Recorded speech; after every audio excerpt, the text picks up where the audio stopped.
What's up, guys and gals? It's your boy Jeff coming to you with an interview with Anthony Sika from the comic Oh My God. And I actually have him here right now. Let me introduce him. Anthony, welcome. Hey, thanks, Jeff. Thanks for having me. You're welcome. I've been really enjoying the comic, and a lot of the comic community of the YouTube comic community wanted to find out like how'd you start, how this comic got started in the first place. Well, it all comes down to I have been a comic fan, enthusiast, reader my whole life. I'm 49 years old, and in the 70s, I grew up reading everything, Marvel and DC. Then I kind of got out of it. I kind of got out of comics when I was, in high school in the late '80s. If you liked comic books, it really wasn't cool to be into comics. At that time, you'd get beat up if you had comic books in your Right. backpack. But and then I went to college, and so what's crazy is that the early '90s, '91, '92, I actually didn't like buy any comic books. I never went to a comic book store. I Right. missed out. I missed out on a lot of good stuff. But in the '80s, before I got out of it, before girls and bands and sports and high school and all that, um, I was reading a lot of independent stuff, a lot of Judge Dredd, believe it or not, a lot of Cool. 2000 AD, Right. and I got a lot of volumes. I think Fantagraphics or someone was publishing them, and they had all these black and white volumes with Brian Boland doing the art, and I was obsessed with those kind of those. And I was obsessed with any comics that I picked up or saw that weren't Marvel and DC. Right. And then, as I said, I took a break for a few years. And then in '92 or '93, I started working my first full time job. I was in advertising. I was doing graphic arts and doing some writing and all that. And I started going to a comic book store again. I wanted to see, what was there. Right. And this was maybe, I don't know, maybe a 6 months to a year, maybe even more than when Image started. Okay. And all of a sudden I saw all these Image books with varying covers, and I started seeing cover photo covers and all this stuff. But it's funny you asked me, and I wanted to share this with you. There are there are there are a few comics that got me back into writing and drawing and all that Right. in 1993, '94, and they were all bad girl comics. Uh, or the genesis of what would become Bad Right. Girl Comics. First one Right. I want to Hold on. share with you, if you can see it, Oh. is Yep. She. Right. Okay, when I picked this up, and this is autographed too, and Right. I love how the light glares on the comics. She very instrumental in my reading, my viewing, and the kind of art I was looking at. The next one was, and this isn't the best copy, Right. David Mack's Kabuki. Ah. Uh, Okay. Kabuki stuff to me Mhm. was, and this isn't even his initial run. I couldn't find it in the box. Right. Um, Kabuki was crazy good to me, and by the way, we're not even getting into black and white stuff. These are just colored. Right. But really, the piece de resistance, besides James O'Barr's The Right. Crow, which is not really Bad Girl, but again, when I saw The Crow and I saw the way it was drawn and the way it was written, and then right after that, you had the Brandon Lee movie. I realized that, wow, you don't have to be Neil Adams, you don't have to be John Byrne, you don't have to be Frank Frazetta Right. to work in comic books. You could do your own comic book and be have a fully realized, wonderful comic. And then what really nailed that home for me was a comic called Razor. Ah. Yeah. I know that one. Razor, Razor, by Everett Hartsoe, with various artists. Right. and writers, not writers but artists. Um, these are black and white, both of these. Right. They blew me away. First of all, the graphic violence, Right. the nudity, the Right. language. It was that whole bad. They were bad girl, but they were also like what's referred to as outlaw comics, Right. which of course, you're looking at Faust, Right. Yeah. Tim Vigil stuff. Yeah. You had boobs, you had gore, you had whatever. Right. And then getting back to it too, I always had a love of the black and white Barry Windsor Smith, John Buscema, the magazine style Conans that used to come out Uh, in the late 70s through the 80s through the 90s, which I heard you right. guys talking a lot about. You guys Right. were talking a lot about Yep. in yesterday Yeah. in Vigilante's a yesterday's. big fan. Yeah. Oh He's a yeah, I big. see. Yeah. I loved your guys' live stream yesterday with Yeah. Jim and Holly. Yeah. Really Yeah. nice. They were really nice, and it was Oh really yeah. really fun. Yeah. Oh, yeah. Yeah. But Tucci, Hartso, David Mack. Oh, and the one that I didn't pull that can't be left out is of course Lady Death, man. Yeah. Lady Polito. Death, Yeah. Polito, and Stephen Hughes. Yeah. Rest his soul. Yeah. He passed away a while ago, I believe. That stuff was great. And even, believe it or not, I know that Lady Death had Purgatory, which Jim Ballant, I think, did the first miniseries on that or whatever. But all those bad girl comics, and then throw in some Image titles like when I first saw Gen 13 by J. Scott Campbell, Yep.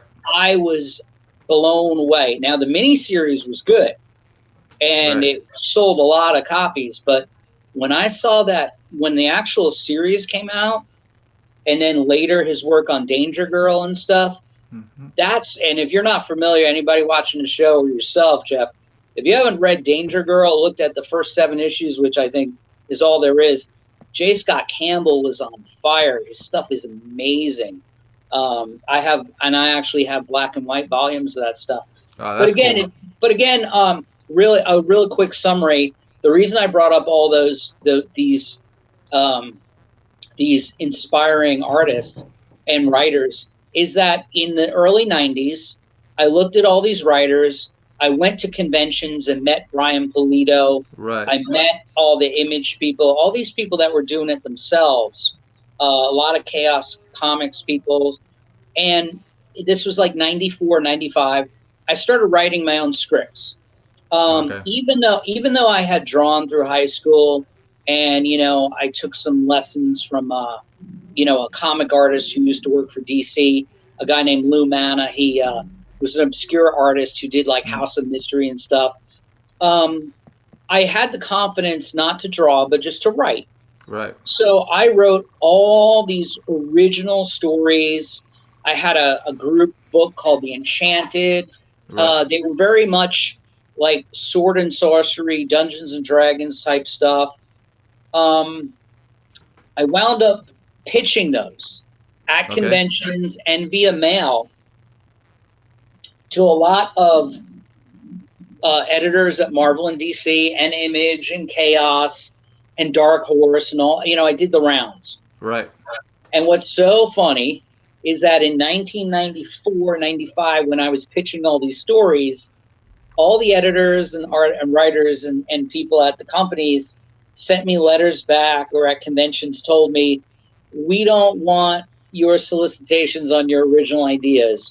We would rather you write stories about Wolverine or Spider-Man or Batman or whatever. And ironically, at the time, I didn't want to do that. Right. Perhaps if I had done that, maybe I'd be working for the big two, years later. Right. But what it was is I really wanted to push my own ideas, my own creativity, my own concepts and characters. And because of that, they weren't interested. Ironically, today, if you ever pitched an idea to anybody using their IP, right. they would destroy you. They would cease and desist or throw it in the garbage or whatever. And again, today, it's a different market, but a different whole world. But what happened is about a year and a half ago, I got the bug for writing Right. again. And I wrote all these characters and all these stories. And oh my God, I kind of scripted out 2 issues. Right. And like I did it the real, the DC way, not the Marvel way. I Right. didn't have like a brief synopsis. I had panel by panel, page by page, frame by, everything. Direction, from soup to nuts. But what happened is, I tried working with several artists Right. and tried to collaborate, and it just wasn't working. And they didn't get it, or it just. And a friend of mine who I grew up with in New York, he told me, he's like, "You're not going to be happy unless you do it yourself." So I decided to, you know what? I've never drawn a comic before ever. Right. But I'm going to sit here and do issue number 1. And I got my 11 by 17 Bristol boards and did them old Yeah. school, and Good. I knocked Yep. it out. And the response was good. It wasn't great, but it was good. And Right. and all of a sudden I'm like, okay, that wasn't bad. I'll try issue 2. So that's the thing, man. And Yep. I actually did a couple shows. Yep. I did some signings, a great response, and the thing is, again, it's all about, and there's 2 reasons for the black and white comic. Okay. First off, the first reason is I wanted to have that indie outlaw kind of feel, Okay. the do-it-yourself kind of aesthetic. But the second reason, really, is that I wasn't experienced in coloring comics, and I didn't want to hire anyone. I just wanted to do it myself, and that has served me well so far. And hopefully, I'm a very humble person. I'm not an experience. I am an experienced writer. Right. I've been writing my whole life. I was a magazine.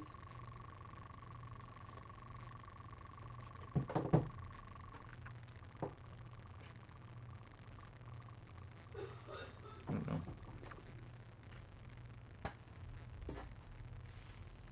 Okay.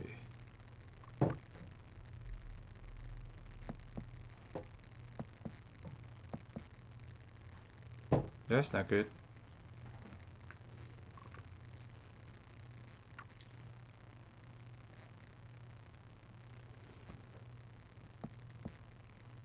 Yeah, boy. Give us a second, guys. Let me get Anthony back.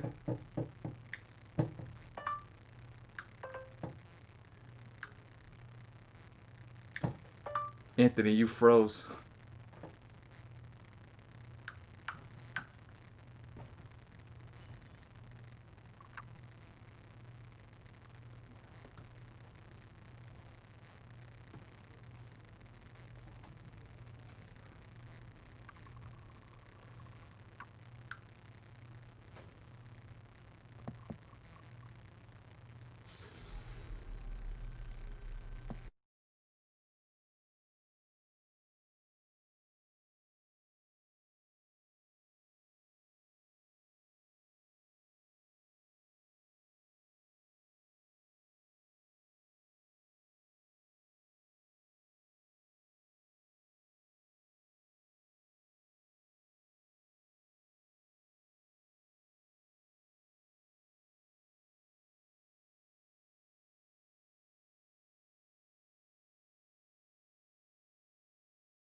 Alright, just give him a second and let me shout out all of you guys here.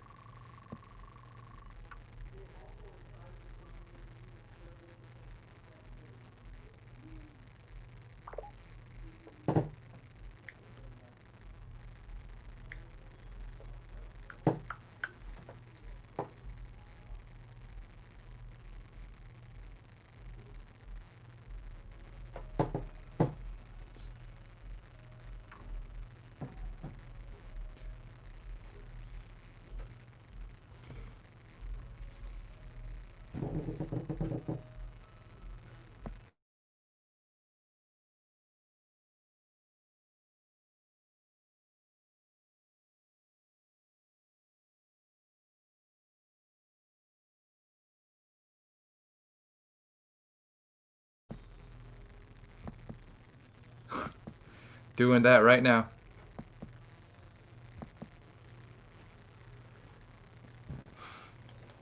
What's up, Javi?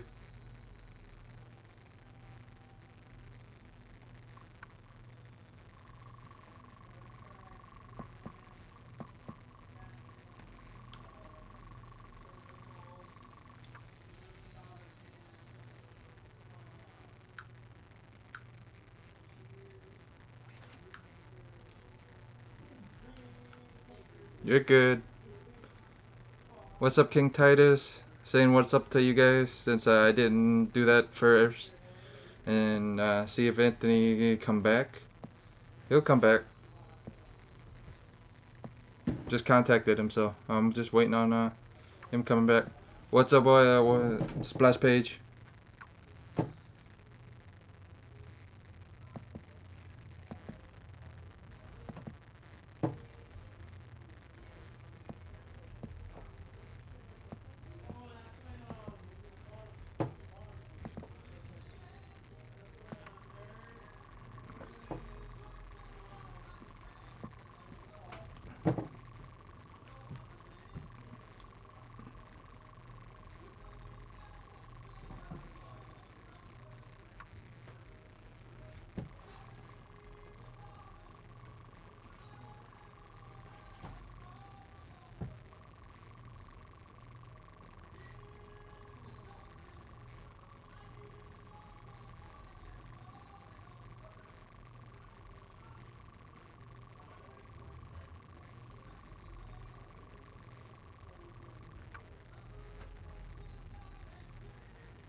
Yeah, so just waiting for him to get back.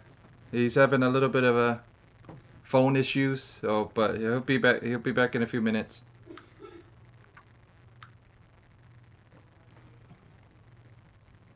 Just waiting on him to get back.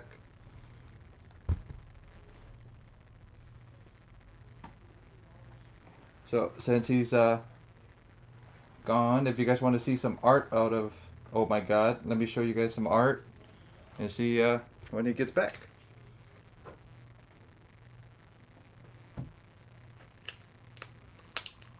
The black and white art he was talking about.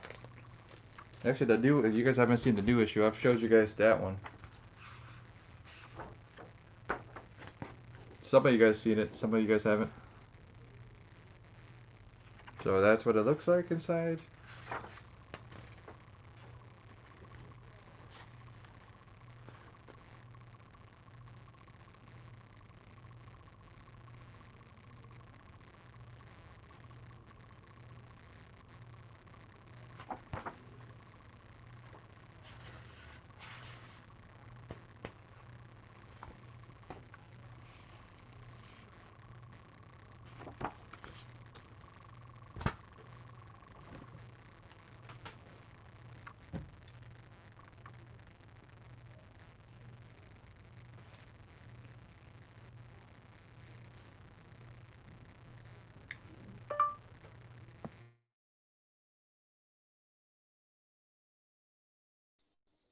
I'm back. Can you hear me?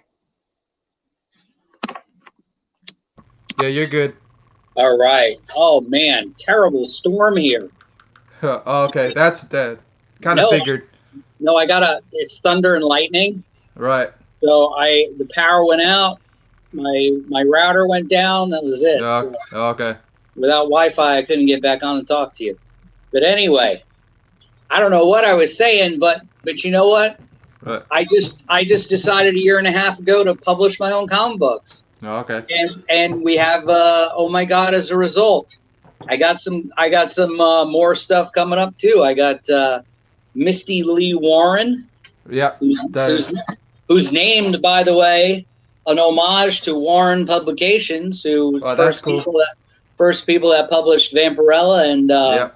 and all those horror comics, Eerie, and all that stuff. Yep. I got Misty America coming your way, Yep. probably next year. It was her first Okay. appearance in issue 4. I have 2 more issues. I have another thing called Martian Law, Okay. which is kind of like a Judge Dredd type story based in space, again with a female hero, That'd be cool. or maybe she's an anti-hero. I don't know. I know that I kind of like these characters lately with absolutely no moral compass. In other words, I want them to be like a Deadpool. They're Right. good sometimes, but just like normal people, they're bad too. You know. Right. But yeah, man. And Misty America, just between the crazy year that we've had and the election and all that, I just wanted to do.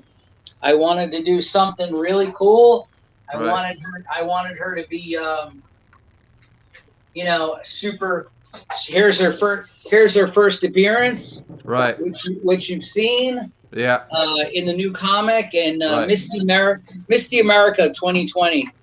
Yeah. Forget the people running. I want Misty America in office. Yeah. I also have something cool. Right. A new character, Venerella. Yep, I saw that. It's a mixture between Vampirella and Barbarella. And That'd be Venerella is a vampire warrior queen. That's cool. From Venus. Oh, that's cool. All right. Because men are from Mars and vampires are from Venus. So, that's kind of what I'm doing there. Again, some bad girl stuff that is going to be like, and then I have a superhero team that I wrote a bunch of stories for, and I never did anything with. Oh, and that's where I'm getting back to my topic. Right. I just couldn't find an artist. So, I said, let me do it myself. And to be honest with you, man, I don't work for Marvel or DC. Who cares? Right. I don't work for Image. I don't work for Dark Horse or Dynamite. It's just me. And I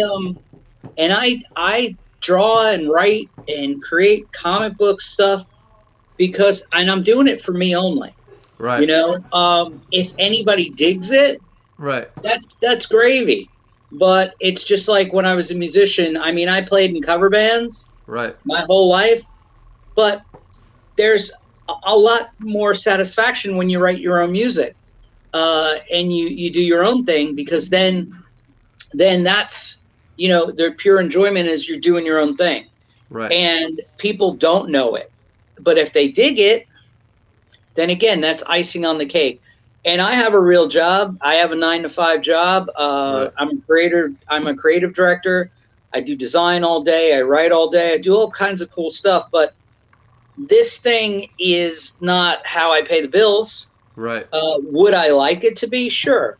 But I'm just creating characters, hopefully to get a Netflix series or some Hulu or Amazon or something, Right. And to be honest with you, that's why I wrote the first 2 issues of Oh My God. Right. I have friends of mine who work for HBO. Right. The whole reason I scripted them the way I did, even before drawing them, is I thought to myself, you got to make inexpensive stuff. Right. So if you write a comic book story and you write it like the Infinity Gauntlet, then you have to turn it into an Endgame or an Infinity War to make all that stuff. Right. But the first 2 issues of Oh My God, they were about possessed demons trying to kill Kira. By the way, you never saw God, you just heard it in her head. Right, right. So it was like, and I thought about that, and I was writing it. Actually, I finished the story after I saw Venom with Tom Hardy, and it was like, it's the same thing. It's like the first part of that movie, you don't see Venom, you just hear it in his head. Right. So man, that's cheap. Anybody can film that. Right. But the first two issues were only set in two places. One was an apartment in New Right. York, and the other one was a police precinct. Right. I'm like, that's a home run. But it's the idea of that I'm just creating stuff to create, and people like Billy Tucci Right. with She, I hear stories of how he pitched stuff to a lot of people and they weren't interested. So Right. he said, you know what? I'm just going to do this whole thing myself. And the first issue of She is amazing. And he was coloring it with colored pencils and markers and stuff, and it's just a testament to, and by the way, in 93 or 94, 95, when that came out, that was like on the Wizard top 10 for like Right. 2 years. Like just crazy. Now you could probably get it for $5 right now, but Right. back then, another big influence of mine too. I want to bring up Bill Mouse, Right.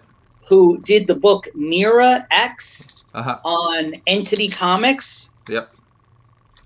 Crazy cool independent bad girl book. Yep. Crazy cool. And again, not Neil Adams, not John Right. Byrne, Right. but really cool stuff. And that's the point. In the 90s and today, there's great stuff by all these artists. You're familiar with this work, Yeah. all this stuff. Yeah. You don't need Marvel or DC, Right. or Image or Dynamite, to be fair.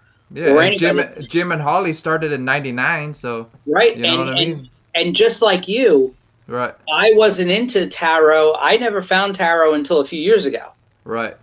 which is a shame because I would have been buying it. Because if you go in my collection Yeah. of my long boxes, I have all 6 years of his run on Catwoman, or Right. 5 years, however long. He did a lot of issues. Yeah. He's got what, like 79, 82 issues? That's crazy, dude. Yeah, and it's That's like a couple of trades. Like I looked up to see how many six- trades. Yeah, like 6 or 7 trades of his work. And I got all the floppies, dude, of Right. Catwoman. It's crazy to Yep. be doing that month in, and that was a monthly book. Right. So he's doing what, 28, 32 pages of sequential art a month for 6 years, and all great stuff. And then and then tarot. I just picked this up a couple of years ago. Yeah. I had no idea, but he's been successful doing that for 20 years. Yeah. And that's his daily gig. That's his main gig, and Holly's main gig, and Polito, man, he does Kickstarters and he sells like $2 million. So that's what it's about. So my whole deal is that I do this because I love it. I don't want to work for Marvel. I don't want to work for DC. Right. I mean, if they call me up, I'm probably going to talk to them. Right. But I just want to create my own characters, because it's like, and that doesn't exist anymore. All those, Right. The Rob Liefeld creating or co-creating and Domino and all those characters in X-Force, that doesn't happen anymore. Right. I mean, Donny Cates creates new characters for Thor and things like that. Right. But you got to be like a big superstar for them to allow you to create something. And then even when it's yours, it's not yours anymore. Right. Rob Liefeld can only draw and write Cable stories or Deadpool stories if it's for Marvel. Right. They own the character. George Perez, he just can't publish Teen Titans. It's just, McFarlane can't do Spider-Man unless it's for Marvel. That's why he created Spawn. It's all about creating something and then you owning it, man. Right. But again, I want to apologize for the power outage. Crazy weather here. I'm on the east coast of Florida. Yeah, you're all good, man. No, I know. I'm on the other side of it, so I understand. But I've been talking a lot. I want you to ask questions. I Okay. want to know a little bit about your deal. I see, man, you got those Red Sonja and Vampirella and Yeah. expensive stuff, Right. but you picked up my stuff at Nerd out. Nerd Yeah. Out, and of course, you know, Samantha, who's a customer there. Right. Unfortunately, she couldn't be on the call, but Right. maybe next time. Right. Um, I have one or two more covers with her coming out. So Oh, that's cool. five That's and cool. six should have some photo covers with Samantha. All right. How does Um, Samantha get involved in this? oh, great story. Well, Samantha got involved, and for those viewers out there, Yeah. here's Samantha Matthews. Yeah. She got involved, and I don't know where her other copy is. She's been on my cover twice now. Yeah. I got Here's, both. I got here's you. the other one. Yeah, here we go. Look at that. Look at that. It's double screen. Yeah. Triple threat. Samantha got involved because when I turned the main character who Samantha is portraying on the cover is Right. named Kira Palmer. Right. Kira is the hero and the star of the book. And in issue 3, she gets turned into an angel. She gets attacked, and she already has God inside her possessing her, which we find out, spoiler, it isn't really God. Right. It's another angel, and we won't say his name. Right. But anyway, she gets possessed by God, and she gets attacked by a demon yielding a rocket launcher. Right. And she all of a sudden sprouts wings and gets like Dragon Ball Z type powers. She powers up. Yeah. She powers up. She's like Goku with angel wings. And truth be told, I was wanting again to a lot of my favorite comics, the Vampirellas from the early Right. 90s, Right. the Lady Death, She, Razor especially, Right. and a lot of Extreme. I remember Liefeld and Extreme Studios, they had Glory and Evangeline comics where they had these photo covers. Right. And a lot of times the covers, the girls on the covers didn't look anything like the characters. Right. You know, not even sometimes they had different color hair and stuff. Right. But I thought to myself, wow, wouldn't it be cool if I had a photo cover? Well, I had this friend, Doug Sawyer, who actually lives in town here by me. Right. He used to shoot photos of my band. Right. And I remember him doing glamour photography, and I won't even call it glamour photography. He really just photographs nudes. Right. But it's nude. It's artistic nudes. So Playboy type style nudes. Playboy. He just actually was published in Penthouse. Right. So Playboy, Penthouse, just pinup type stuff. Right. But not pinup sites, more like in nature and like the cover. She's in the woods there. And I remember seeing a picture of one of his models with angel wings. Right. And then when I messaged him and I said, "Hey Doug, that shot of, I think the model's name was Samantha. I said, those angel wings were really realistic looking. I said, can I see the pictures from that shoot?" So he sent me like 10 or 12 pictures of Samantha with those wings. And then I asked him, I said, can I contact Samantha and ask her permission to be featured on the cover? And her being a nerd, also shopping at Nerd Out Comics, she said yes. She said she was super happy about it. Yeah. And there we go. And so I actually have used her on 2 different covers with photographs by Doug Sawyer.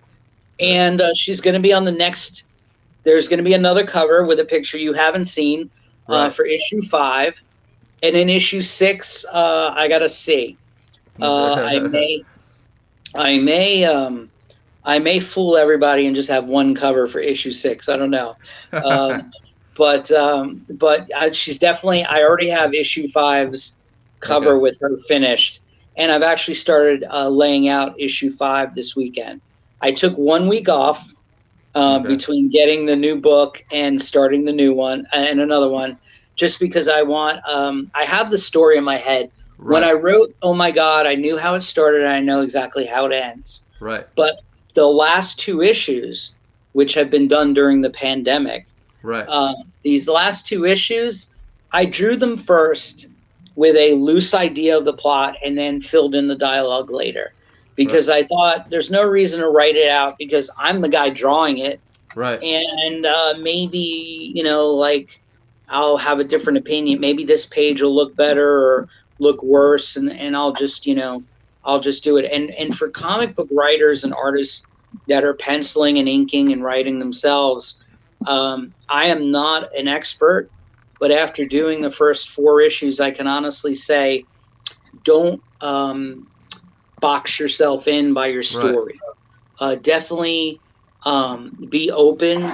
There's a lot of things, by the way, in this book that came out of the pandemic. A couple of things you'll see in the new issue. Right. There's a front page where I have a Frank Miller Dark Knight type talking heads with you'll see on the front page I'll have different news stations. Yeah. And that's me having a bit of fun, kind of, because what's happening is these angels and demons are causing an apocalypse. Right. And it's not too unlike some of the turmoil going on in the United States right now, Right. whether it be just political or people with the COVID-19 or Right. just the nonsense that the news media throws at each other. And by the way, I make fun of everybody in that first page. Right. Right wing and left wing people are made Right. fun of equally.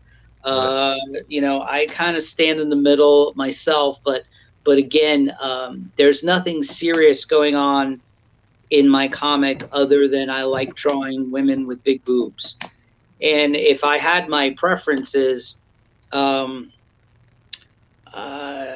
would just draw naked women fighting in the desert. Because then, as a writer and an artist, you don't have to worry Right. about drawing cars or Right. buildings or anything like that. But again, my love of bad girl comics come from I really dig seeing the female form in comic books. Right. And not in a really a perverted way, but just kind of like I like girls that kick ass. I like whether it's Buffy the Vampire Slayer Right. or Vampirella or Sigourney Weaver from Aliens. Right. From Alien, I just think that it's cool when women are beating the shit out of other people or demons or whatever, Right. or monsters. And if they happen to be attractive, well, then that's icing on the That's a cake. plus. Yeah. That's Right, a plus. right. So what kind of comics do you read, Jeff? Pretty much similar comics, like Bad Girls comics, Vampirella. Like I've been a big Vampirella fan since I can remember, like 13, Yeah. 14. I got into her because I guess the empowerment part, like I'm more into the empowerment part, like empowerment, because it's more empowering. These female characters are more empowering than like bad girl, like how we say they're bad girl type stuff. Right. Yeah, Sure. they're bad girls, but their style is more of empowerment for females. That's what I think. Yeah, and bad girl is just the genre because Right. of the thing that they decided to say, Right. with the barbed wires and Right. and another empowering character, Witchblade. I'm a Right. huge fan of Witchblade and Fathom from Michael Turner, Right. another guy, God rest his soul. Right. But things like that, and again the Vampirella, you don't like your women shallow, you like them strong. I get it. Right. And that's kind of where the bad girl label came from. Right. It was that they kicked ass. But I see you. What have you been reading lately? Do you read? I saw some of your comic pulls on the video, but do you read? And I saw you picked up the Immortal She-Hulk the other day. I read almost a little bit of everything, Yeah. but I read a lot of indies more than anything Nice. else. I try to pick up more indies I try Yeah. not to pick up the big two, but Dynamite because of Vampirella, Sure. Barbarella, and all those guys. Yeah, That's the main reason I pick up Dynamite stuff. But I a lot got you. of the times I'll pick up heavy metal, like Heavy Metal magazine. Yeah. Has heavy metal comics now, so they have Oh a yeah. comic line. Sure. Yeah, they have a comic line Mhm. coming out now. That's So I've been great. picking up. Yeah, I've been picking up some number ones out of there. Been That's reading awesome. those. Been trying to read. Sometimes your job gets in the way, so Sure. it gets hard to try to read everything, but I try. Yeah, I mean, I just can't. I mean, I'm reading like Thor, Right, and then believe it or not, as much as I try and fight it, I've been reading Batman for years. right, But other than that, like the DC and Marvel stuff, I can't get into them when they do their whole. And yeah, I'm actually reading Metal, Death Metal, or whatever it's right, called, right, by Capullo. But I can't get into the Marvel right, Empire type, right, these long, or when they had the War of Asgard or whatever. I don't, or the X-Men. And you right, know what? I love the X-Men like right, more than life itself. Growing up reading the X-Men, right, especially in the '70s with Claremont and Byrne, but and then through the '80s with Jim Lee and Silvestri and stuff. But the new stuff, and I guess I sound old, but it's just I don't care about the characters much anymore. Not only that, And but I think the old stuff is better because a lot of the new stuff feel. If you've read old stuff, it feels like retread, but it's just they changed the story up a little yeah, bit. it's them creating new characters or rebooting all the time. Right. Or And the it's whole retreading old stories like the Phoenix Force instead of they retreaded they just retread stuff. Right? Like, right that's what I feel. and Phoenix Force is coming back again Right. Like you see. So for the yeah. and it's the seventh or eighth time probably. Right. Right. But yeah, I think Jean Grey and Phoenix, when they killed her off the first time, she just should have Should just have stayed stayed dead. dead. Right. If she would have just stayed dead, they could have milked it for about 20 years, Right. instead of relaunching her every 5 years. Yeah. So Every how 5 years. so how was that Immortal She-Hulk? Was it any good? Mortal She-Hulk was interesting. It's a one Mm. shot, so it was interesting. And then I got the Alex Ross Timeless variant. So that's Uh, the yeah. So I got that. I'm a big Alex Ross guy, so well, don't go anywhere. I'm going to come right back and show you something. all right, Hold on, I'm still here. Hold on a minute. I got you. If I can find the damn thing. That's how we all are, man. You're not the only one. See, now I can't. Okay. All right, let me show you. Talk about She-Hulk. Right. All right. This Right. is She-Hulk, my friend. Yeah. John Byrne, Yeah. 1982. She-Hulk. If you ever get a chance to pick this was a graphic novel. Right. Okay, unbelievable. You want to see some She-Hulk? Let me show you some She-Hulk here. Oh my God, so good. This, my friend, John Byrne at his finest. I'm trying to show you a really cool. Okay, see that? Wait, hold Yeah. on a minute. That's what I'm talking about. Yeah. Doesn't get any better than that. And it's like you say, the stuff that came out in the 70s, 80s, Right. 60s, all the 60s stuff, Silver Age stuff, and then the late 70s stuff, you cannot compare. And by the way, DC and Marvel, you'll never get that glory back, Right. but you can come close, Yeah. and it doesn't mean you should give up on even the big two. Right. You I never know. You never know. You can find a good story still somehow. I had Batman in my pull list for the last 3 years, right? Right. This new book called The Three Jokers came out, Yeah. and I said to myself, I promised myself, nope, you're not going to read it. You're not going to buy it. Right. You're not going to spend money on it. It's Batman. Right. It's Batman and the Joker. You've read and seen everything. Right. But I wound up buying it, I did and too. You're not the only one. I did too. and I freaking loved it. Yeah. I read it. The artwork by Jason Yeah. Fabrock, and Jeff Johns, who I'm like, he's great. Sometimes he's a little hit and miss. Right. Like Doomsday Clock, which went on for like 3 years before the Yeah. series was done. Right. I got over that quick. But man, the Three Jokers, I read Mm. it and was like, when is the next one coming out? Yeah. And I think that is something that is still there if you love comics. Right. And if you don't love comics and you just want to be excited about something, it's like I really liked what Jim and Holly were talking about with you yesterday, Right. which really, really was important in the future for me. Right. And you and the vigilante. Yeah.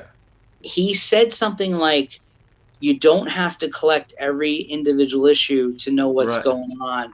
Right. Anytime in the story you pick it up, and you can just be excited by it." And you know what?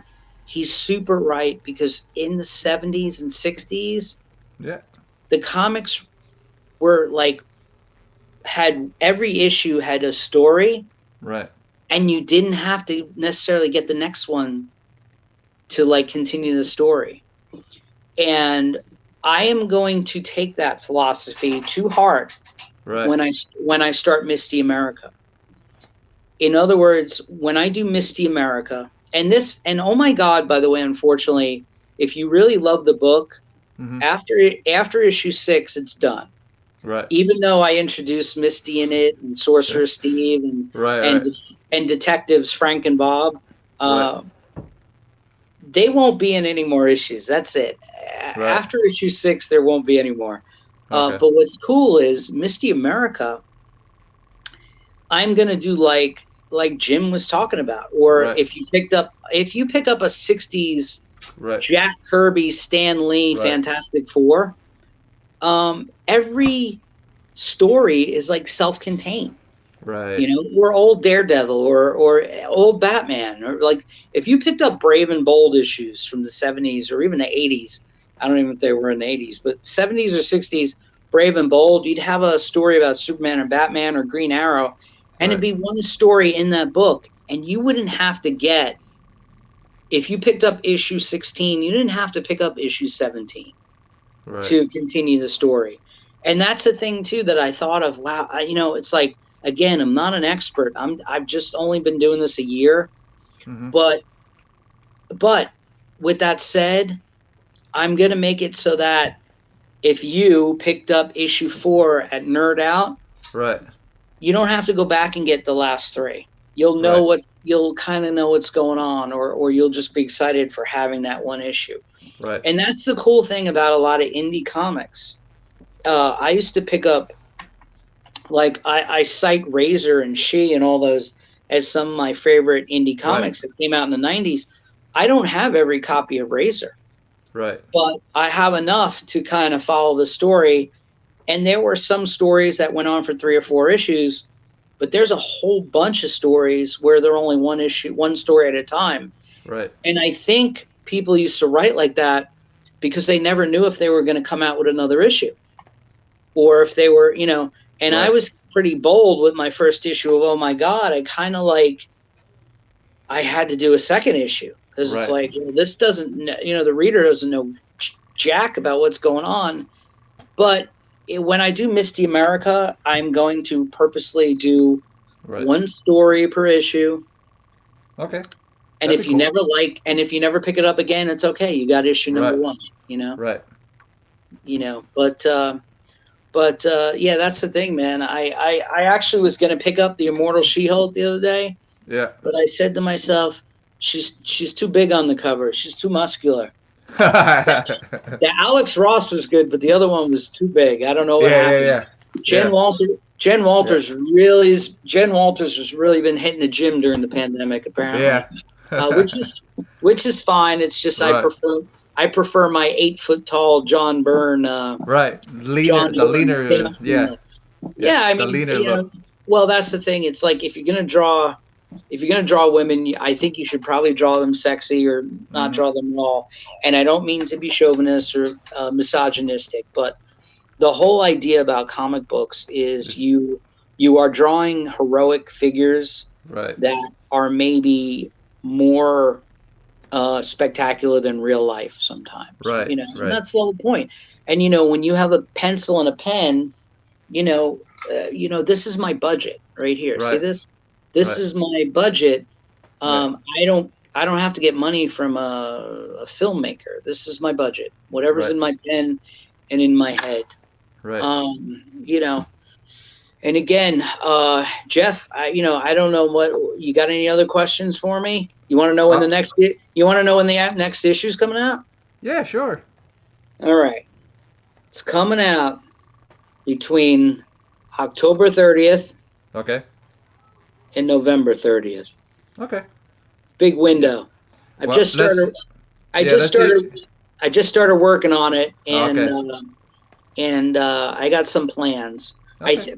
People have told me I'm putting out the issues too quick because as an indie comic book, they said that you should make the readers wait a little bit. They'll want it a Right, bit more.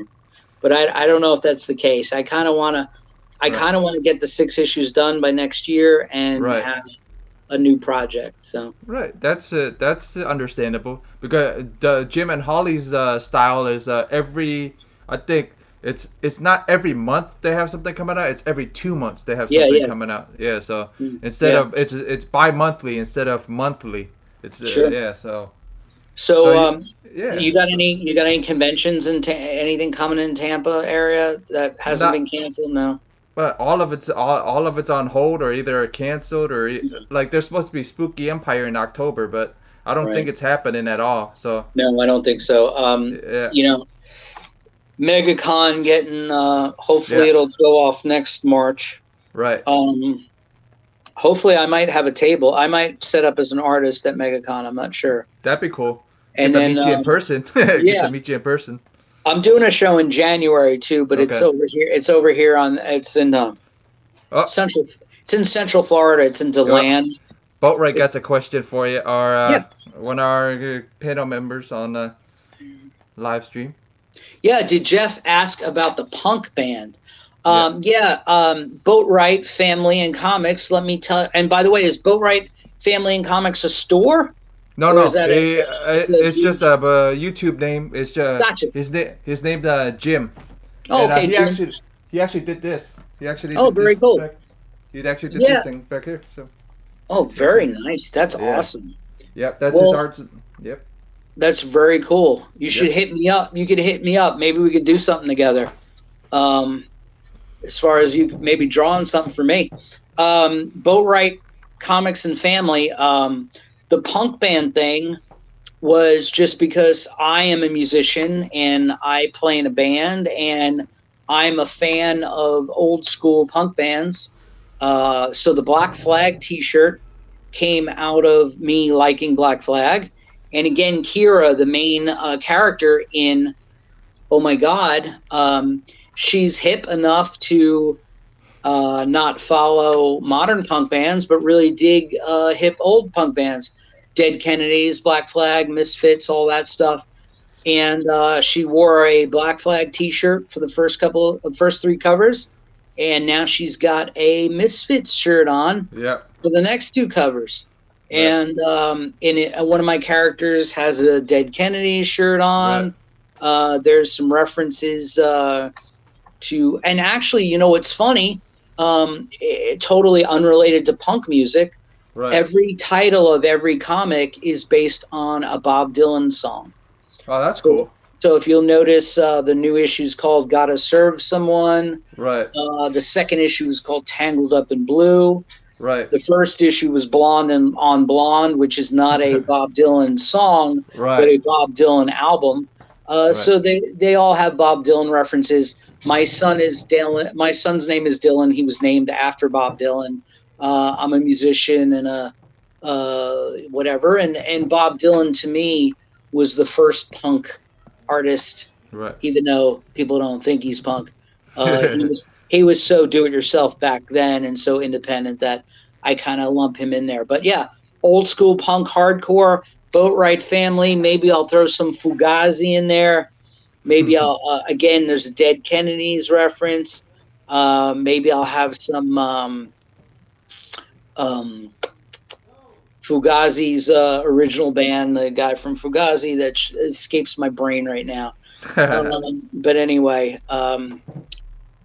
all that stuff. I love hardcore, old school punk, and when I mean old school, again, maybe even older than me. You know, everything from the Ramones to Fugazi to Black Flag to the Misfits, all that Dead Kennedys, Circle Jerks, man, dude. All these stupid names, but Right. the bands were so good, and a lot of these punk bands were not 2-chord, 3-chord wonders. A lot of these bands were like amazing musicians. Right. But the whole reason, the aesthetic with Wild Mercury Comics, and especially Oh My God, is that the punk thing I wanted to establish. My saying when I first started the company was punk rock on paper. Right. That's what I want to be like. I want everything that Wild Mercury does to be like punk rock on paper. I don't want it to be like Marvel and DC and Right. even Image or Dark Horse or IDW or Dynamite even. I want it to be rough, and I want it to look like those early Faust comics by Tim Right. Vigil. I want it to look like the first bunch of comics by Everett Hartsoe when he did Razor. I want him to look like when he did his first black and white story in Razor Annual #1. Right. I want it to look rough, and I want it to look like punk. I want it to be rough around the edges so that, you know, people think it's cool. You Right. know, and the thing is, I think it's cool, and that's really why I'm doing it. Also, I mean, you want to bring up some punk? Love and Rockets, man. I don't know if any of you, your viewers or you, are familiar. Right. The black and white comics by Fantagraphics Mm-hmm. of the first issues of Love and Rockets. Oh my God! Talk about punk. Right. Talk about cool stuff. Talk about like, you know, even then, I think heavy metal. By Mm-hmm. the way, Heavy Metal Magazine has always been a fantastic magazine. Okay, Right. but when the indie comics were coming out in the late 80s and 90s, after they made the movies and stuff, heavy metal was kind of corporate, and Yeah. it was Well, kind of let you know slick and now. shiny. Heavy Metal has comic books coming out now, so these Oh are Heavy wow, Metal comic. Yep. wow, that's awesome. Yep. So is it through the Heavy Metal label? Yeah, it's Heavy Metal label, but it says Heavy Metal Comics instead of Heavy Metal Magazine. Wow, very Yep. cool. Yep. So yep. Where do you find those? Where do On you where? actually on the website, on their Heavy Metal website, you can find some on there too. Oh, You can have Fishkill. yeah, I've been seeing a lot about Fishkill. yeah. And there's Wow, that's cool. yep. What's that title called? Brooklyn Grit, I believe. Dude, is Yep. that done? Is who's the writer on that? Who's the Writer creator? is creator is Is that Folger or Folger? yeah, Do Dan you know? Folger. Do you know who Dan Folger is? Um He's uh an act. He's an actor. He's in the new Harry Potter movies. oh, okay. Okay. You know the new ones. Yeah, yeah, yeah, yeah. He's Oh, he's yeah, the yeah, yeah. Yeah, he's an actor. So that's Yep. cool. That's cool that he's got his own label. I follow him on Instagram. He's a Yeah. really cool guy. And the art's not bad in here either. So the Oh, art in no here too. doubt, no doubt. Yeah, Yeah. I've seen the post. I Yeah. gotta look that up. His name's Dan Folger, right? Yeah. Yeah, definitely check those out. Those are great. I gotta get some of those. Yeah. Did you get those through Nerd Out, or you have to order them specially? No, Nerd Out picks them up all the time because the owner's a big punk guy, big old school punk. Very cool. Yeah. Tell the guys at Nerd Out to hit me up Right. online. Okay. I need to get some promo stuff. I already sent the new book to them, So if anyone lives by Jeff and they shop at Nerd Out, you can go there probably in the next day or so and find my comics. Jeff got a little sneak preview package. I sent Jeff's package out early so we'd have him for this interview. Nerd Out, I believe, got sent earlier in the week, so they should have the books by tomorrow. And my books are in various. Actually, just go hit me up on Facebook or Instagram or where. Yeah, whatever, and I'll tell you where to find my books if you're interested. They're at a bunch of comic stores in Florida, and especially at Nerd Out Comics, Jeff's local comic book store. Yep. That's a special campaign poster, Jeff. By the way. Yeah, I know. Yeah, it's Misty America 2020. Yep. If only. Yeah. But that would bring the country together, don't you think, Jeff? I think so. Yes, thank you, Boatwright family. Keep the art in black and white. I will. The Godfather of Comics is in the building. The comic book G-Spot Galvin. Comic book G-Spot. I love that. That's great. Yeah. He's really into Faust. He's been really into he's one of the ones that are really into Faust and stuff like that. I've told them about it, but he lives pretty far away from an LCS, so he's like 85 miles away from an LCS. Give him my contact information if he's really if he likes my stuff. Tell him to go find me on Facebook.com. It's Facebook.com/Anthony Sika Art. See my name there, Anthony Sika Art. You can go look me up directly, or you can go to Facebook.com/Wild Mercury Comics. Either one. Look me up on Instagram at Wild Mercury Comics. G-Spot dude, definitely hit me up with your info. Like me. I do have a YouTube channel, believe it or not, Jeff. I'm going to start doing videos like you. Yeah, I put it down there. I put it down in our description. Very cool. I have my YouTube channel is mostly my music stuff, but I did upload a video today, a little teaser for the book. Everything's down in the very description. Cool, man. So. Very cool. I love this stuff. I love indie stuff. I love black and white stuff. I love punk bands. Media is media, and I love it all. But definitely hit me up, and I'll hook you up with some books if you're not if you have no LCSs near you, and that's what the internet's for. Man, I'd love to chat with you, hit you up, all that. I wanted to say too, the G-Spot and the other guys were talking about Faust. Tim Vigil worked with an inker and an artist named Tim Tyler, and Tim Tyler, who has the most amazing.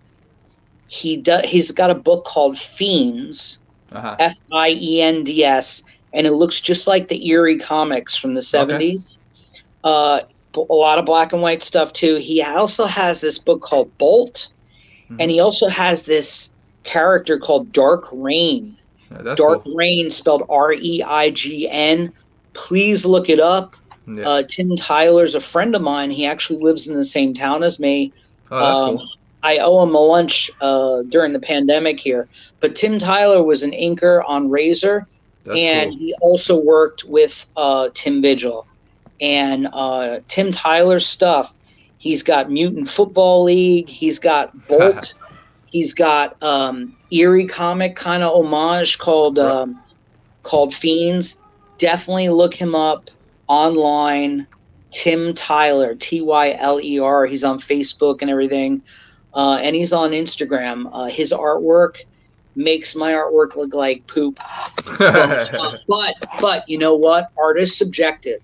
And one person's Neil Adams is another person's whoever the worst artist is. Jack Kirby was not the most anatomically correct artist that ever lived. But let me tell you something. He's the greatest. Yeah. Boatwright would have to argue with you about that one. Boatwright would have to argue you about that one because that's What's that? Jim's hero, Kirby. Oh no. Yeah. What I said is Kirby is the greatest artist that has ever lived, Right. but he's not the most proficient artist. Right. But it doesn't matter. His style created modern comic books. Marshall Lewis has arrived. In other words, if there wasn't Jack Kirby, we Right. wouldn't be having this conversation. At all. So I don't think so so. when it when it happens to so what G Spot, what I wanted to say is Kirby's one of the greatest the world's ever seen because of his style, Yeah. not because of how good he was. Right. And that's truly it. And the thing is that even a proficient artist like a Neil Adams Right. or a John Byrne or someone would say it's not about copying a photograph Right. so that your art looks just like a photograph. Now, Alex Ross, okay, Mm-hmm. is in my opinion one of the greatest comic book artists ever. Right. But I personally don't own a lot of Alex Ross, nor do I buy it, Right. because to me, again, art's subjective. Right. To me, Alex Ross's stuff looks like a photograph on Right. paper. Right. And if I want to look at a photograph, I'll just look at a photograph. It's the style, it's the weird, like this. This does not look like a photograph. Right. Okay? This doesn't even look like a human, really. Right. But Bill Mouse, who did Nira and a bunch of other classic Right. indie stuff, he had his own style. And the Right. style is what, when you go into a comic book store and you look across the room, you can tell a Jim Ballant drawing Right. from across a convention. If you see a Right. flag and you see Catwoman or you see Right. Tara, it's it's it's Jim Ballant, Yeah. and Kirby. Right. Kirby had his own style, Right. and people did try to imitate him. Barry Windsor Smith, for example, Right. before he went into his own style. If you look at early Barry Windsor Smith, his shit looked just like Kirby. Steranko, just like Kirby. He's the best. And Kirby did weird hands and his tubular, but man, Right. he was a genius, man, Right. because he could tell a story. Right. And Jim Ballant can tell a story, and Right. and a lot of artists. And by the way, great as and again, this isn't a bashing at Alex Ross. Right. I would die to have Alex Ross do a cover for me. Right. But Alex Ross doesn't do a lot of sequential art because he's a painter. Right. And everything's realistic. And other than Marvels and like I have a Batman oversized book that he did and stuff, Right. sequential art, it's hard to tell a story like that, Right. because it looks just like a series of photographs, and it's not, it doesn't have style. Right. And yeah, G Spot or whoever just commented, yeah, art is subjective, but it's Right. about style. Style is what Oh. a cartoonist or a comic book creator, does that. Conquistadorks. That's a fantastic name Yeah. by the way. You mentioned you don't use comic creating as your bill-paying job. How do you handle that? Let me explain. I have worked in advertising for over 25 years, and I have a 9 to 5 job. And again, like as I've stated, I draw and write a black and white book. Black and white books. The third reason to do a black and white book is it's less expensive. Yeah. I can understand that. Right. So let's just say every 3 months, when I publish a book, I am creating my book. Here's my expenses. Here's a do-it-yourself. You go to Hobby Lobby, Michael's, or any of craft store, and Right. you buy a 24-pack of Bristol boards. Right. The comic book I do is 24 pages. It's what's called a self-cover. So literally, I'm using 22 pages of Bristol board a month, which costs me under $20.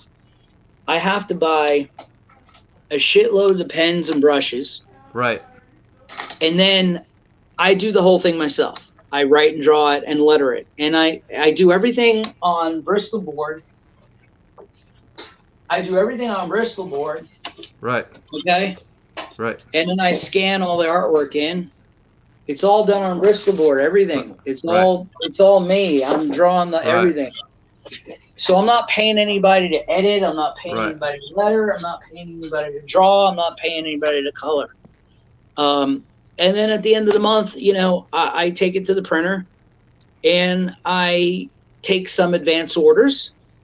Okay. I have some people that, and by the way, I don't Kickstarter Indiegogo. And by the way, when Misty America starts coming out, I will be doing Indiegogo stuff. Okay. But right now, you know, I'm a small indie kind of guy, and I'm self-publishing, and I'm doing it myself.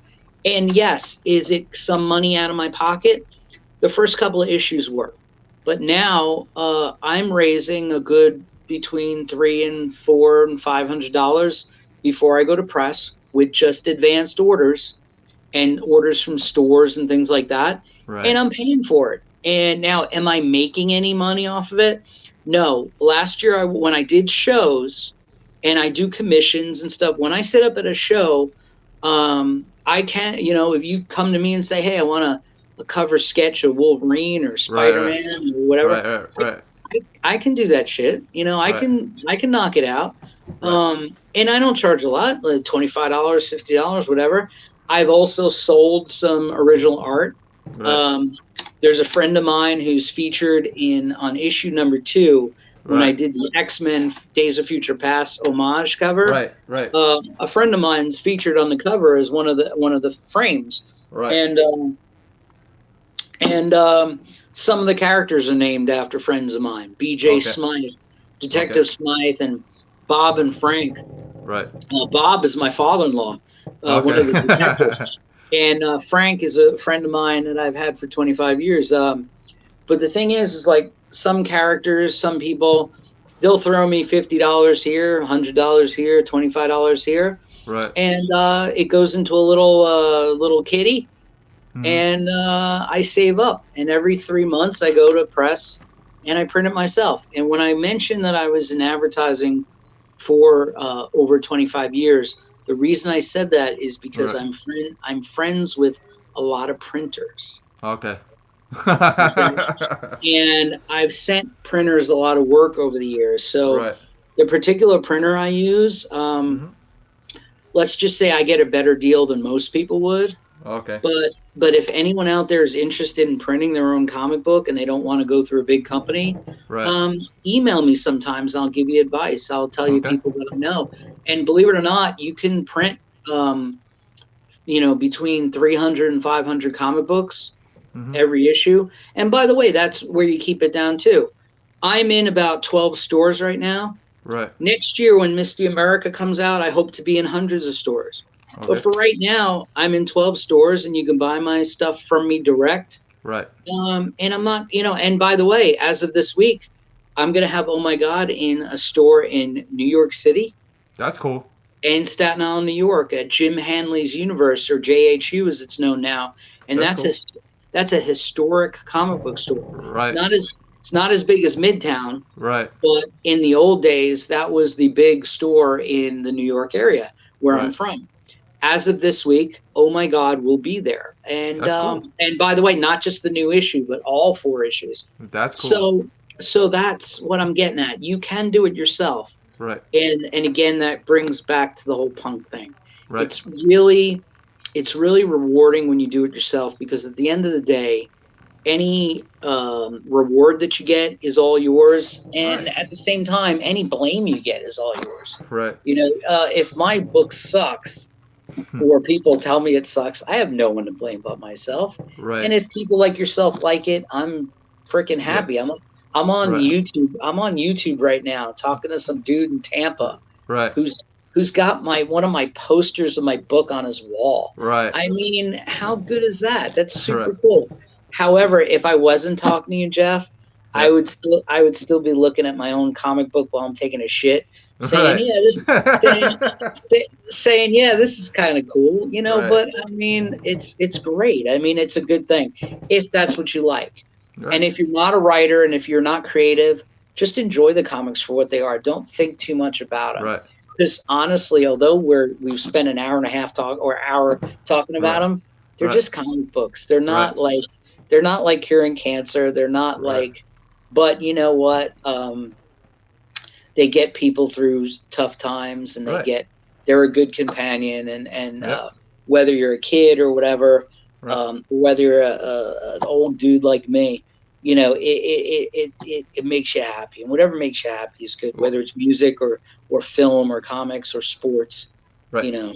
I got a couple of questions here for you. Yeah, hit me. Yep. One. That's the first one. What is your favorite art and artist, Jeff? Well, Well, is yeah. he asking you or me? I think he wants All more right, more all than right. you Well, than me. I'm gonna tell Yep. you, I can't narrow it down, but who that was from G Spot, right? Right. All right, my favorite artist of all time is, or the greatest artist in my opinion, is Jack Kirby, Right. and Joe Sinnott, who was his inker all those years, gets some credit too. I love Steranko. As far as old time artists, I like Neil Adams, um, John Byrne. I'm going in chronological order. Frank Right. Miller, Right. and then as far as stuff, like I said, I'm really influenced by J. Scott Campbell. Okay. I'm influenced by Stephen Hughes, who was the Lady Deaths, Right. the premier First Lady Death artist. I actually Um, have the first issue, so give me a second. Stephen Hughes, yeah, I got them too. That's I think they're valuable too. Stephen Hughes, Lady Death was amazing. Hey, it's almost Halloween, everybody. I'm drinking water, by the way. Stephen Hughes. Stephen Hughes, man, Yep. he was amazing. Yep, Evil Ernie, Yep. Evil Stephen Ernie. Hughes. Yep. Jim Ballant, who was your guest yesterday, Yep. is a favorite of mine. Again, J. Scott Campbell, who just primarily does covers now. When he did Gen 13 and when he did Danger Girl, it blew me away Right. because it's like sexiest women ever, but in like an anime Disney style, which was Right. way ahead of its time. Right. Billy Tucci from She always rocked my world. Right.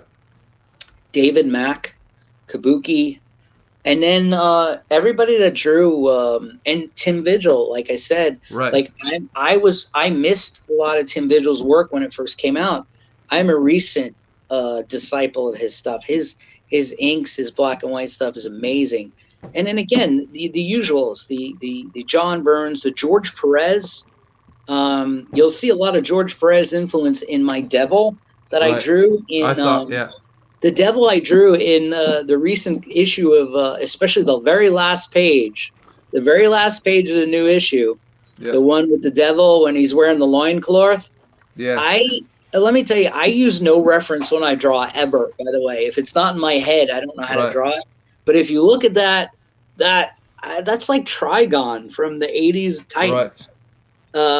Do you draw all your own covers?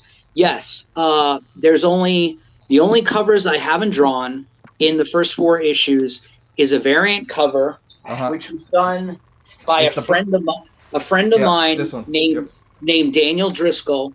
He's a really good friend of mine. He is an aspiring artist, and I gave him his first published work stuff. And this is the first piece of art he's ever done in a publication. And although this is my first comic book series, I have had my art published before. I used to do cartoon Right. strips in magazines Oh, that's in cool. the 90s and stuff. Nothing to write home about, nothing comic book related. Right. But I am an illustrator. I did use, and I'm a graphic designer. But as far as covers and then the photo covers, other than that, yeah, I do all my Right. own covers. I do everything myself. Now, if you're asking because you're a cover artist, whoever just asked that, No, um, he's hit, he's a hit me friend of up. ours. Yeah, he's a friend of Hit me ours. up, man. But Jim might be able. Jim should be able to. I would love to see Jim's work on some like a comic or something because I would I love to see. I would love Yeah. to see Jim's work on Venerella. Yeah. Yeah, if you've seen my Yeah. Instagram posts and my stuff, Venerella is a vampire alien. Yeah. She's a vampire warrior queen from Venus, Yeah. and she's got fangs. She's got red skin, just like Purgatory did, Yeah. in which Jim actually drew for Right. Chaos Comics. Right. I would love for someone like Jim to do a cover like that, but I don't know Right. if I can. I don't know if I can afford what Jim would charge. Yeah. Or Boatwright, or I won't mind seeing Boatwright's work in comic like this, like Boatwright that did this. Jim. Boatwright needs to hit me up because I love that. That's great, man. Yeah. Boatwright. If you want to be a published on a cover of Oh My God or Misty America or something, hit me up, man. Let's chat online. Yeah, let's make that happen. As long as I don't got to pay nobody, I'm all good. See, and that's the thing, and that's why I do the stuff myself too, because, like I said, like the person who asked about Right. about how I budget it, working a normal job. And that's also why it takes me 2 or 3 months to do a book. I come out with a book every 3 months. It takes me 2 months because I do work 9 to 5. I have a wife and a son.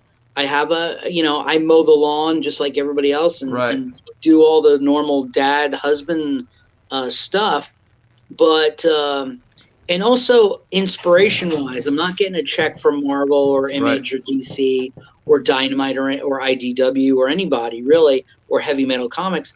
So I can't just like drop everything and sit on my desk, which is what I'm sitting at, and just draw. I have to scan the stuff. I have to clean up stray marks, blue lines. I have to letter the thing, and then by the way, a lot of people don't realize you can have a letterer, a penciler, a writer, an inker, and then scan everything and then letter it and have it all ready. But then there's pre-press involved. Like you have to put it together in book form before you send it to the printer, or at least the pages.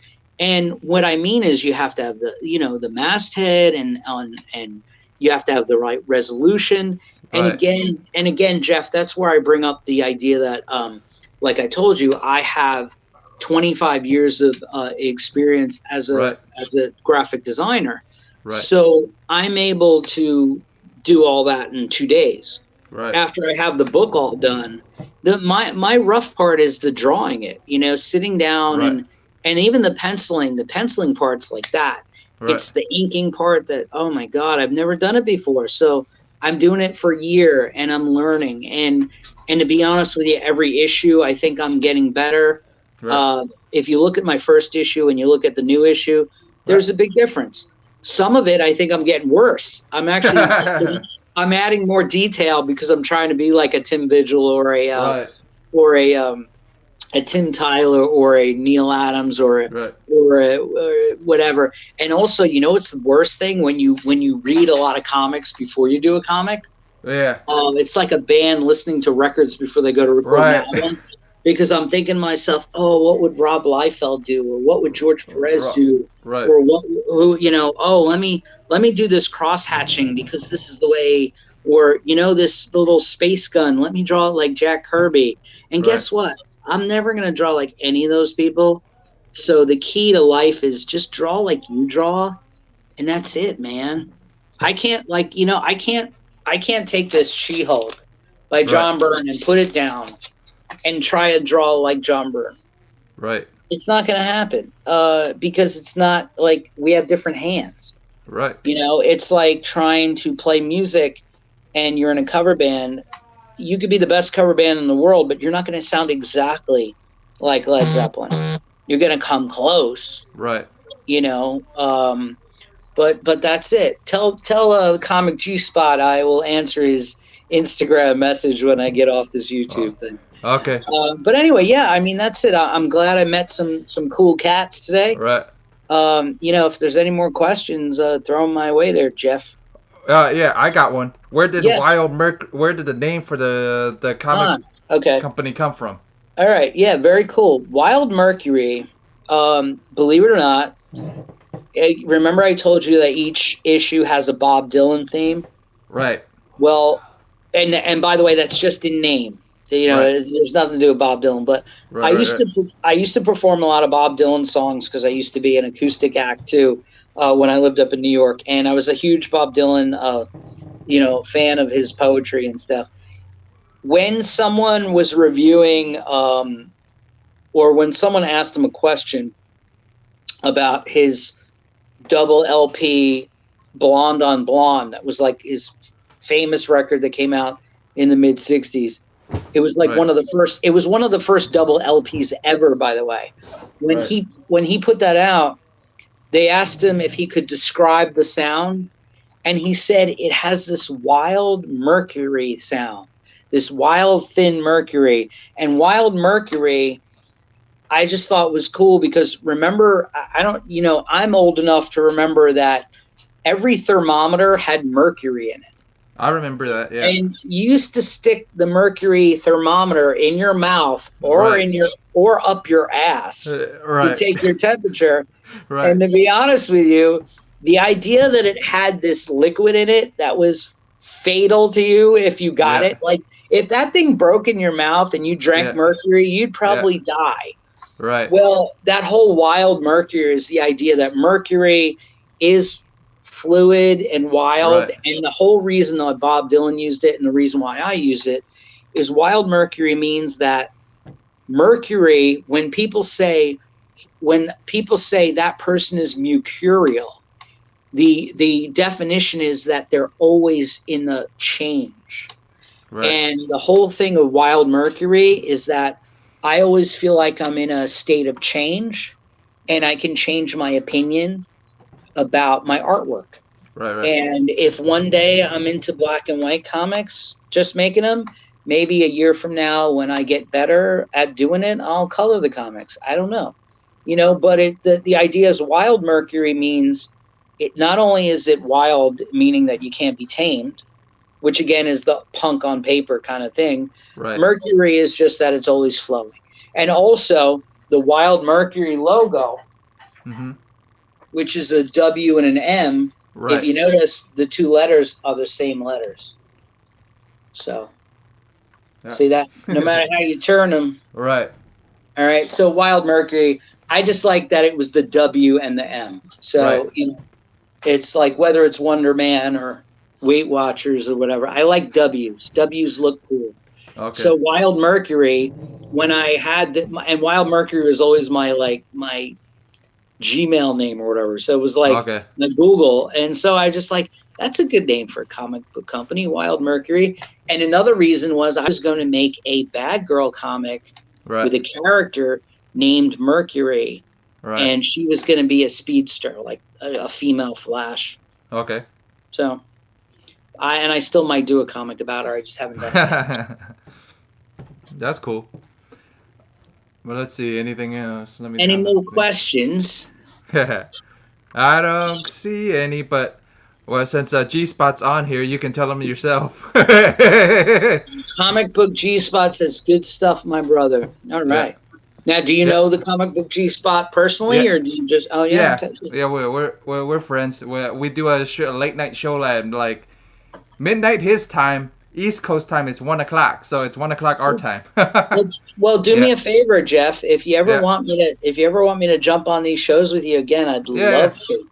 This has been the most fun. I'm an old, I'm old school, and I didn't even know I could do this shit. Like I didn't know that you sent me a Gmail and I could jump on and have a thing with somebody. Yeah. I watch all those comics gatey type comic book shows, and there's like 100 people talking, and I'm like, how the heck does this stuff work? So you know, but anyway. You ever want any help with this, man? Just hit me up. I'll help you out with it. Yeah. Well, the thing is, for such a savvy creative director and advertising, I have the oldest Mac possible in my house that my browser is so outdated. That's why I'm talking to you on my phone. But it looks like the connection. It sounds like the connection is good and everything. So yeah. Well, we got a question from Boatwright. Okay, Boatwright. Any book ideas for after Misty America? Yeah, well, Misty America is going to be forever. I'm never like Misty America. Like I said, you probably missed it earlier, but Oh My God is a limited series. So after 6 issues, there won't be Yeah. any Oh My God. Yes. Yeah. Misty America is going to be like My Lady Death or My Tarot. I am going to keep making Misty America books as long as possible. There will be a new cover model for Misty America. It's not going to be Samantha, by the way. But no offense. I wish I could No, no, just I know, use but Samantha for them. right. But Yeah. Misty America is going to carry on, and then again, Martian Law is another book that I'm thinking of doing. Martian Law, which is kind of going to be like a Judge Dredd female-led police executioner force on Mars. That'd be Uh, cool. Very inappropriate for the whole thing that's going on in America right now, but I like the idea. Anyway, and then thirdly is Venerella. Venerella came out of I took an assignment doing some work for Uh-huh. Antarctic Press, and I don't know if it's going to be published or not. But because of that, it inspired me to come up with Venerella.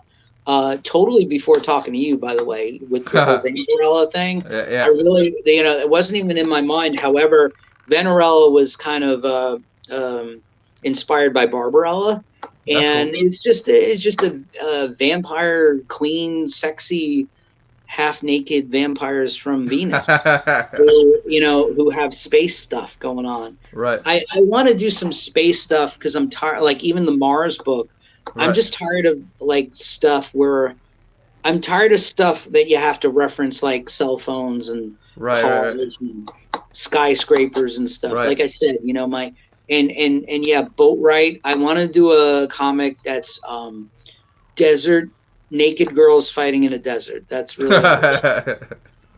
And maybe there's some tanks. I don't know. Maybe some camels. I don't know. But yeah, thank you, Boatwright Yeah. family. Martian Law Yeah. is gonna be exciting. Martian Law. There's actually a little ad for it. I said there's no religion, no race, no countries, no whatever, no politics, and Right. all it says is just the law, no order. And that's kind of my little take on Law and Order. There's only the Right. law. So it's kind of like Judge Dredd, where like it's Right. only the law. I do like tentacle covers with red heads. I do like that. Yep. And if you notice, the red the Venerella has red skin, Right.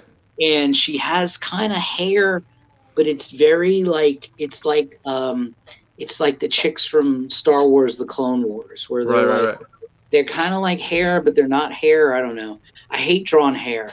The lead female in Martian Law Right. is, and I haven't decided on her permanent name yet. I'm playing Right. with it, but she's like the ruler Hmm. of the Mars colony. She has short hair, and she's really attractive, but she has real short hair because I hate drawing hair. It's terrible. I don't have to draw any hair on my head, but Right. Or mine. So. yeah. But man, Yeah. hair is Yeah. some people love drawing hair. I can't stand it. And Mm. what's weird too is Mm. every single book I do, I draw blondes and light-haired girls, Yeah. and it's so much easier to draw a brunette. I can Right. just I can just color the whole hair in and just put a couple of white pen lines in it, and you're done. I Right. don't know what I was thinking, but anyway, I've been reading a lot of Jim Ballant tarot lately, and I've been studying how he does hair. 'Cause Right. his hair that he draws is amazing. And you can always ask him too, man. If you're friends with him on Facebook, you can always I ask him am. questions. Yeah. I am You can friends always with him throw on him. Facebook. Yeah. You can always throw him questions and stuff like Yeah. that, and he'll answer them. Yeah, I no doubt. I try not Oh. to. I try not to bother the professionals. I'm Yeah. Yeah. thinking they might block me or something. So Nah. no. Right. Anyway, Yeah. Boatwright family. Yeah, man. Check out is Boatwright the guy who's local too? Yeah. He's local too. Tell him to go to Nerd Out and get a couple copies. I think Yeah. they have all 4 copies of Oh My God Yeah. there. They should have all. They should still have all 4.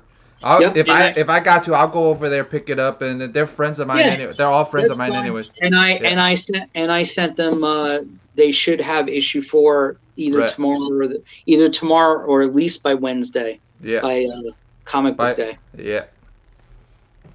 See, let's All see. right. Well, Yeah, there doesn't look like any more questions at all. So. once you go red, you never what? What was that Yeah. last comment? Well, you never go go back. Ah, there you go. That's what I hear. Yeah.